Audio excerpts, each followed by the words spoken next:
মাননীয় বিচারপতি জনাব আতোয়ার রহমান এবং মাননীয় বিচারপতি জনাব আলী রেজার কোর্টে আমাদের বহুল আলোচিত বাংলাদেশ সনাতন জাগরণ মঞ্চের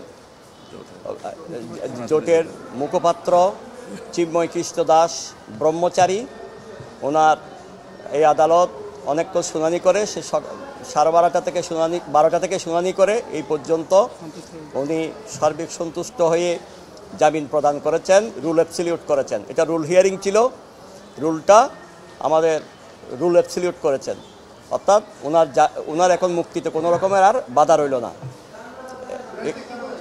শুনানিতে যেটা বলেছি সেটা হচ্ছে ওনার জন্য সেডিশনের মামলা, ওরা অভিযোগ এনেছিল রাষ্ট্রদ্রোহ।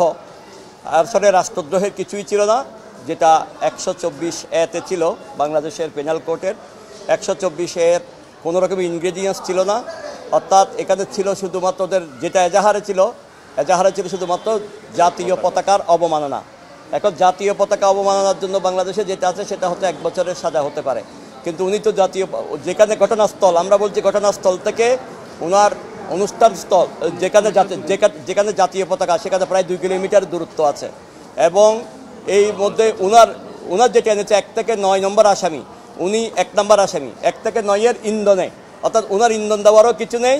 আর জাতীয় পতাকার উনি যেখানে সবসময় জাতীয় পতাকাকে সম্মান প্রদর্শন করে, বাংলাদেশের জাতীয় পতাকাকে উনি যতগুলো অনুষ্ঠান করেছেন, যতগুলো এই পর্যন্ত সমাবেশ মহাসমাবেশ করেছেন, সব জায়গায় উনি জাতীয় পতাকাকে সম্মান প্রদর্শন করে জাতীয় পতাকা নাড়িয়ে ওনার বক্তব্যের শুরুতে জাতীয় সঙ্গীত শুরু করে বাংলাদেশকে অকৃত্রিম শ্রদ্ধা এবং সম্মান দেখিয়ে উনি যেই বক্তব্যটা দিতেন চিন্ময় কৃষ্ণ দাস, সেটা হচ্ছে জননী জন্মভূমিশ্চ স্বর্গাদপি গরীয়সী।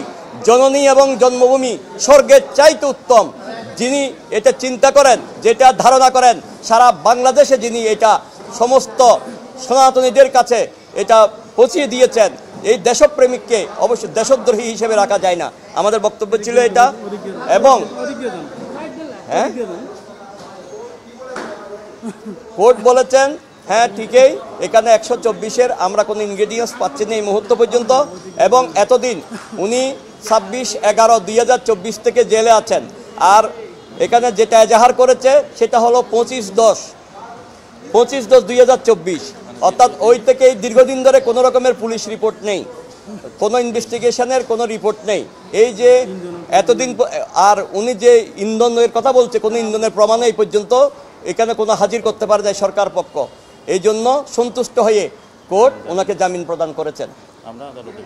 আমরা সন্তুষ্ট আদালতের প্রতি, এবং বাংলাদেশে আইন এবং বিচার বিভাগ যে এখানে কাজ করছে তার জন্য আমরা অবশ্যই সবাই শ্রদ্ধাশীল।